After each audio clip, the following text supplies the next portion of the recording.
Okay, good evening, good afternoon, good morning, wherever you are on this fine earth. This is Big Jonas. Wanted to come and talk to you guys, a little live quick update here on our very interesting day we had in Bitcoin price action. Remember, you guys can follow me on Twitter. I'm at Big Jonas. Please hit that subscribe button and a thumbs up button if you do enjoy my content. Remember to check out those affiliate links as well if you want to support this channel. Duodex.com/Big Jonas. Got a VPN one there as well. And remember to check us out on fluxtradinggroup.com. We actually got a new website updated, and we got a great new way to pay for subscriptions on the Discord bot that just got launched. I'm with a team of great traders here. We got Darth Crypto, Chart Vampire, myself, and the Cryptomist. And, we follow the markets and share our thoughts, ideas, and trade ideas with our community. And we'd love to see you over there. Remember that? Check that out at fluxtradinggroup.com. What a day this was. I want to go to a lower time frame here. Actually, I want to go to the 15-minute. And what we're looking at here is just a brutal situation here where we had our low of the day, a little bit under $7,100. And as I pointed out in my quick Twitter video there, this was a 10% pump almost $600 move from beginning to end. And what made this so special is the amount of time it took basically from low to high was 5 hours. So in a 5-hour span, in under a 6-hour candle, that was a big move there. We had this lower low on the intraday dip there. So we were ranging after we had our breakdown, and we were kind of doing these parallel channels here, parallel channel, losing support, setting up another parallel channel, losing support, setting up another parallel channel, a little smaller one here, losing support. We did fall below that, but we never did fall below that 7K area, and that 7K area remains and continues to remain, some pretty notable support here on this move. Now, the pullback of this was very nasty. We literally came almost all the way back to where our day began. And you can see here in our trend of support there, we just about had a, that's not the one I wanted to use. It was this one, trend line. A positive of almost 0.1 here. My point being is that we basically were able to put in just a slight higher low. We bottomed here at 70.80, and at this candle 70.86. So by $6, we are still holding this area of support. Now, our overall pullback, because we did put in this lower high here, we're still looking for some meaningful Fibonacci area of support. We were trickling around the 55, and we're kind of still holding that area as support as we see. We have had a couple little breaks below it, but have yet to hit our golden pocket area. Then that remains literally right above the 7K area, which is, again, is notable that it keeps holding there. I definitely think there's something about that potentially, where you even though you're unable to get that kind of breakaway speed that we're looking for, to basically be able to see that, the major support of 7K with all the history we've had. God, we've had so much history at 7K. And the fact that we are still holding that above, and even though we've retraced significantly, still waiting for a more meaningful area of fib, support here, to make it really seem like, this area can be kind of counted on, as that support. I want to zoom out here to our 4 hour, and you can basically see that our line here, this guy continues to hold. I mean, the FOMO-ness of this wick definitely pushed us several $100s higher. But don't tell me that this line is meaningless. Don't tell me that this falling line of resistance. I mean, this is the market right here. This is the Bitcoin market. We cannot get above this. And like we had seen here, we had this pump only to give it back and then some. Same thing here. We had this pump only to give it back and then some. Here too, little pump only to give it back and then some. We keep finding this recurring pattern here where accelerations and pumps really are for shorting, and then dumps are for a very possibility of that quick long opportunity that are situations where you have to get out of these trades. These are scalp trades. These are pure and simple scalp trades here because of how quickly we're seeing these moves. And if you're in a more meaningful trade on higher leverage and the price action goes over $500-$600 there, that's big money. That can be very big money depending upon which direction you're going per Bitcoin.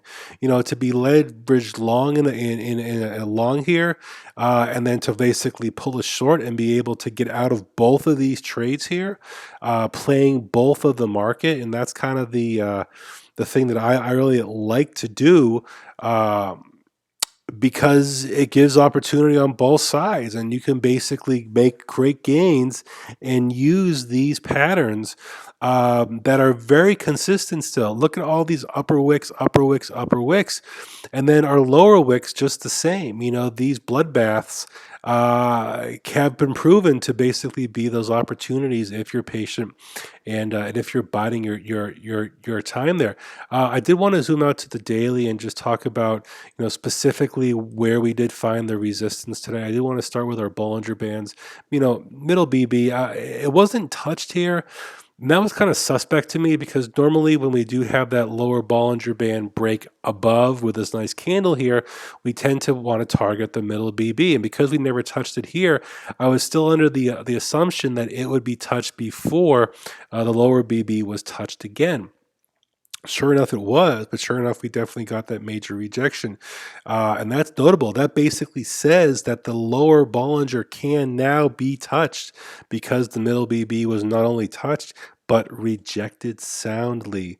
What's up, AD? Howdy. Is anybody else in the chat room want to say hi to me, or just AD? Remember to hit those thumbs up. I got 41 of my closest friends watching this. Only 6 thumbs up. I would definitely appreciate your support there. There's 7. All right, I guess we're doing a little better there. So I find this notable. I find this rejection very notable here. I do want to look at a couple other ones here as well. This is our TI indicator here. We're basically on a red 5. And listen, the red 2 below the red 1 did activate a short trade there. But unfortunately, even though you are still on a 4 here, it did intraday would have basically stopped you out of the trade. And that's kind of the point of these wicks here. It's to get you out of your higher leverage trades while still maintaining the overall, trend or pattern. So even though we did close with a lower low here of the intraday candle, because we did have this spike up here, if you were short, that basically took you out of your short there. And if you were long, you basically had a very small window to capitalize on that long before it was all given up. There we go. What's up, Funny Havers, CCK, AT, Robert Long, Akramai, O Penyami, Carlos Sanchez. What's up, guys? So we're definitely seeing this bearish TD still continuing here. Hey, Manuel, Guten Tag, and what's up, Arliss Johnson? Nice to share some time with you guys here. Carlos Sanchez asks, "You think BTC is going to 6.5 or lower?" So listen, let me do a little more of the daily chart here, and then I'm gonna look at some big picture stuff because Carlos's question. What's up, Ken? Carlos's question is more of a how low can this market go before it's broken? How low can this market go before it's considered a bear market? How low can this market go before the chances of finding much lower prices could definitely be inevitable? So we'll definitely discuss that. So real quick here, MA resistance, MA50, $8,200, still way above here. We still got running room. Now, the upside to this, the bullish, because we were so bearish here, okay, there's still shorts that are still in their position here because of this candle here, these two candles here that pump Bitcoin from 74 to 10.4, that cleared out all the shorts that basically we're entering above the 10K area here, really all through here, still in their positions, and then basically, riding down their stop loss here. This took all them out and then continued the trend. And that's kind of the reason why Bitcoin tends to kind of ebb and flow this way, is it remains the overall trend. The overall trend is bearish. We can't argue with that. We've been putting in lower highs forever here. But the fact that we can still put down lower highs and then still have these pumps of, $1,000, $2,000 pumps that can basically get you out of these higher leverage positions, and yet the market's a lower low here. So, that's why we see these wicks in situations that just seem to be, crazy. And as you do more leverage trading, you learn to appreciate where these wicks and what they actually did in the overall context of that particular daily price action, or that whole setup there, whereby having these pumps and then having these dumps. If you were long here, you got taken out of that. If you were short here, you got taken out of that, and the trend still remains down. Ichimoku. Now, this is also very interesting here. You can see how we rejected last time on Tenkan-sen here and here. Once again, got that rejection here as well. Kaijin-sen resistance, 85. Overall cloud span, still about $8,900. And this takes us into the end of the year here. You can see not only does it take us into the end of the year, but it actually gets lower into the 8Ks and will precipitously come down here the farther Bitcoin continues to range in this lower area. What's up, Crypto Glazed? So these are the things that we're basically seeing as we continue to have the price action far below meaningful EMAs, MAs. Guys, the reason I use my EMA 26 and my EMA 12 is because they're so accurate. They tell you exactly what to expect in terms of resistance and support. If you know what you're looking for and you know how to play it accordingly. And as you can see here, the EMA 26, almost to the freaking penny, was the top of today's resistance. And that is very notable there. We still are expanding our bear cross that we had over here. And once you're in this bear cross here, you say, all right, we're failing to hold this fake out here was the close above the 12, and then the very follow-up candle, the close below. That was a sign there that the 12, this was a fake out, and that the close below was going to hold. And then once again here we had that continuing and the resistance of the 26, and these two definitely work in tandem here. So we had a very higher volume day here. Bitcoin giveth and Bitcoin taketh back.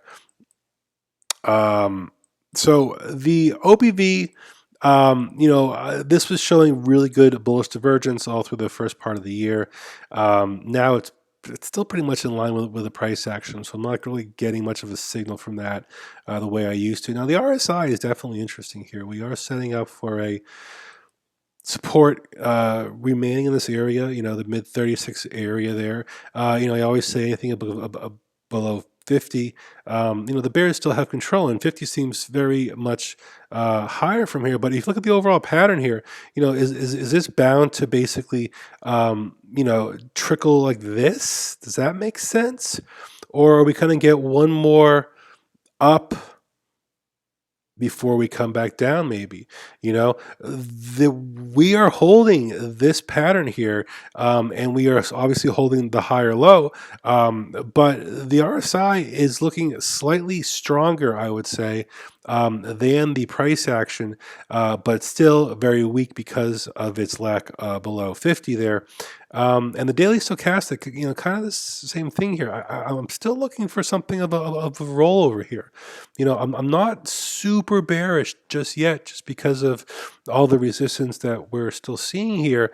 We never topped out here, so even if we are really that weak and we're just putting in these lower highs here, we would basically then be seeing that this would kind of, let's just get rid of that. And let's just get rid of that, actually. Something where we could, roll over, hit this here, still maintain that lower high, and then continue on there with our stoke in that bearish sense there. So that's something that we can still, assume is a possibility because of the fact that we are still holding that lower high. Now, the running room, though, to the 100 area there is still there. And, we haven't hit that since the end of October. So it's been over a month since we've been in that upper area. As well. Now the MACD, this is very interesting here too. We're basically dead sideways here. We did have the bull crossover indicators here, and yes, we are slowly putting in a positive bullish histogram here, but as you can see, the momentum we're gaining is quite low. Now, we have September 30th low. We have November 27th low. Boom. We are in that sense, still holding a basically from the profile standpoint there, that higher low in the MACD with that lower lower low in the price action. One could construe that as a slight bullish divergence there, where the MACD has not fallen as low as it was there. I would caveat that in the sense that the breakdown of this move here was far much more significant than the pullback from this move here. And that being said, the MACD was pushed a lot lower on this push down here, quite significantly. So, even though I do see that higher low there, I don't necessarily see it as at least significant bullish divergence just yet. Also, with our chocolate money flow, still hitting this freaking thing, and being in this parallel channel of resistance, this glass case of a parallel channel resistance of emotion. What's up, Cornholio? Hello, my beard friend. What? So, we're basically seeing that situation, can continue to play out, and that's what we're looking at with that price action still under the zero line on that stochastics there.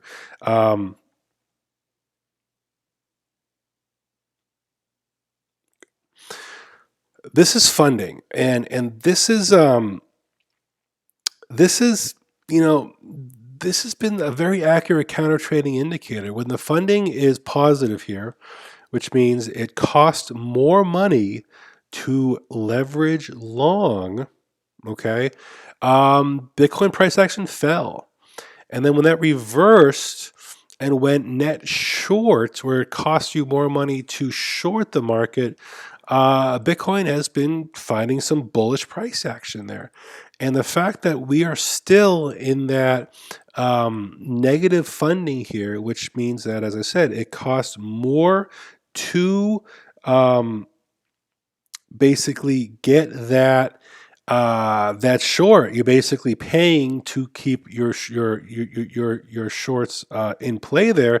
That is notable, and that has been a great counter trend trade there. Where even though the price action did what it did today, still showing that bullish chances are more prevalent right now than bearish, just because of when the market is on one side of a trade, it tends to do the opposite. I want to go to a higher time frame here. Again, we're looking for, the higher time frame we go, and the more bearish it looks. That's worse. The fact that we're, finding the resistances in the lower time frames, and we're finding the resistances on these higher time frames.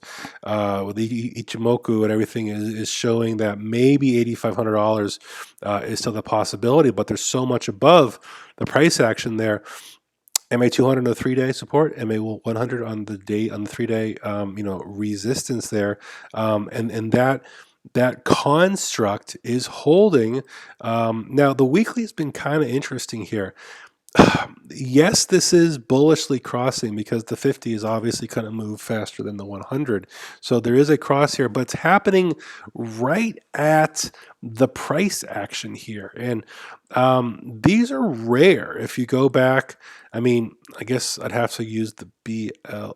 Let's see here. There we go. When was the last time that the 50 and the 100 on the weekly had some sort of a cross where the price action was literally right on it? And the answer is pretty much never. We've had the cross here when the price action was way down here. We had the cross here when the price action was way above. And now we have the cross where the price action is literally dead on the cross itself. And this is a tough interpretation here because we have these upper wicks. Again, this is the weekly chart here. We're still kind of playing this out. We still have half the week left to go. But I just still think, based on the weekly MA 200 history, telling me that the MA 200, which is now almost up to $5,000, and that's really interesting too. I remember when we first touched here at $3,200, how it was the first MA 200 touch on the weekly chart in a very long time. That was significant, and the fact that we basically have the price and the MA 200 are only a few $1,000s in separation here, and we saw what it took to get a double tap bounce out of that, and what that actually did to the markets there. Look at our volume here. Our volume keeps on declining and declining and declining. Our weekly Bollingers are still showing us very wide. Now, we have found that support on the lower Bollinger. That is good. We do have middle BB all the way up still at 9K, and we definitely see what the resistance was like up there when the BBs were touched originally by our price action. But as I said, we're still very, very wide here, in which the Bitcoin price action can still range in this area and still take a long time, weeks, to allow these to tighten for the next more meaningful move. This is a tightening weekly Bollinger that produced a more meaningful move. Tightening weekly Bollinger produced a more meaningful move. Wide Bollinger here. So we have still running room to consolidate is kind of the word I'm looking for here. And that means that sideways to down price action is still the direction that we are seeing here. Really until proven otherwise. We are on a red three now. Our red three right now. This is kind of funky here. This is setting up for that short trade call on the weekly, just as it was on the daily there. And this is similar here almost. I remember this one here where we had this three, where we had a red three below a red two, and that was a short call by the TD that played out very nicely. 4, 5, 6. Basically, you were in at 10.3, and if you got down to the low here, that was almost a $2,000 move based on that signal of the TD of the red 3 closing below the red 2. Now we have something very similar here, setting up potentially where another red 3 could close below a red 2 here if the week plays out as whole. The reason that we have this green 3 as not a long signal is because this green 3 be closed below this green 2, so the long signal there was not activated.